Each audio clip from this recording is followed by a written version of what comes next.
আসসালামু আলাইকুম এভরিওয়ান, তোমরা সবাই কেমন আছো? আশা করি সবাই ভালো আছো। তোমাদের দোয়া এবং ভালোবাসায় আমরাও ভালো আছি। তো আজকে আবার নিয়ে চলে আসলাম ছোটো একটা মিনি ব্লগ। তো আজকে আমাদের ক্লাস একটা হয়েছে, তারপরে মাঝখানে 2 ঘন্টা গ্যাপ যাবে, তারপর আবার একটা ক্লাস আছে। এই জন্য আমরা ভাবলাম যে তাহলে যেহেতু আমাদের একটা কাজ আছে, তো ক্লাস শেষে গেলে দেখা যাবে অনেকটাই লেট হয়ে যাবে।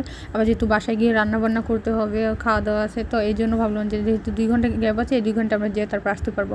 তো নিউ মার্কেটে চলে আসলাম। আমার ফ্রেন্ডের একটু কাজ ছিল এখানে, ও কিছু কেনাকাটা করবে। তারপর আর আমরা কিনতে গেছি, একটা জিনিস কিনে নিয়ে আসছি, অন্য একটা। সবসময় আমাদের এমনই হয়, যদিও মূল যে জিনিসটার জন্য গেছে ওটা কিনেছে, বাট তাও আর বাকি যেগুলো ছিল ওগুলো কিনতে গেছে, একটা কিনা হয়ে গেছে আরেকটা। তারপর আবার দেখা যায় অনেক সময় আমরা টাকা নিয়ে যাই যে এই জিনিসটাই কিনবো, টাকা নিলেই ভাঙা হয়ে যায়, যেহেতু আমরা স্টুডেন্ট মানুষ, হিসাব করে চলাফেরা করতে হয় এই জন্য।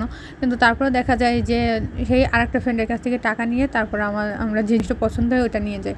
তো এখানে দেখো বিভিন্ন ধরনের অর্নামেন্টস ছিল, তারপর জুয়েলারি অনেক কিছুই ছিল, দেখে আমার পছন্দ হয়েছিল। বাট পরক্ষণে আবার মনে হলো যে এগুলো কিনে নিয়ে কী হবে, কারণ এগুলো তো আমি ইউজ করবো না। আর ওরকম তেমনটা কোথাও বের হওয়াও হয় না। আর আমার মতো মেয়ে মনে হয় খুব কমই আছে যারা এগুলো বেশি একটা পছন্দ করে না, কিংবা মেকআপও পছন্দ করে না, বা কোথাও বেরোলে মেকআপও করে না।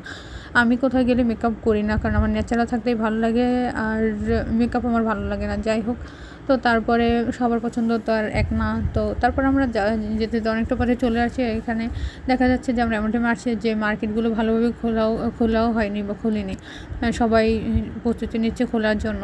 তো এখানে দেখতে পাচ্ছ ওই ভিউটা অনেক সুন্দর ছিল, রাস্তাঘাটটা অনেকটাই ভালো লাগছিলো।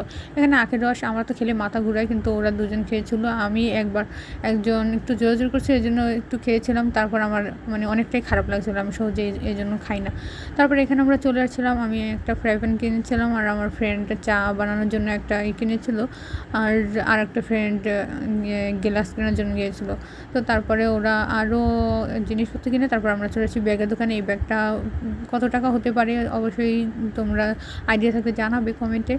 আর এখানে রাস্তার উপর ফুটপাতে মানুষ বলে যে ফুটপাতের জিনিসের দাম কম, আসলেই না, একদমই না। এখানে দেখা যায় যে কিছু কিছু দোকান আছে, কিছু না, ম্যাক্সিমাম দোকানেই দেখা যায় যে এক রেটের সব, মানে দাম কমাবেই না ওরা, এমন যেইটা বলবে ওই রেটেই কিনতে হবে এরকম।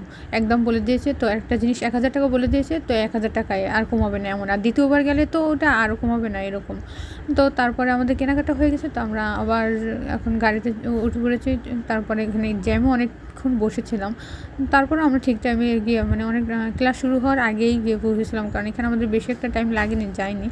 তারপর এখানে টাইম ছিল দেখে আমরা আবার এখানে ক্যাফেতে চলে আসি চা খাওয়ার জন্য। এসে দেখি ক্যাফে একেবারেই খালি, তেমন একটা মানুষজনই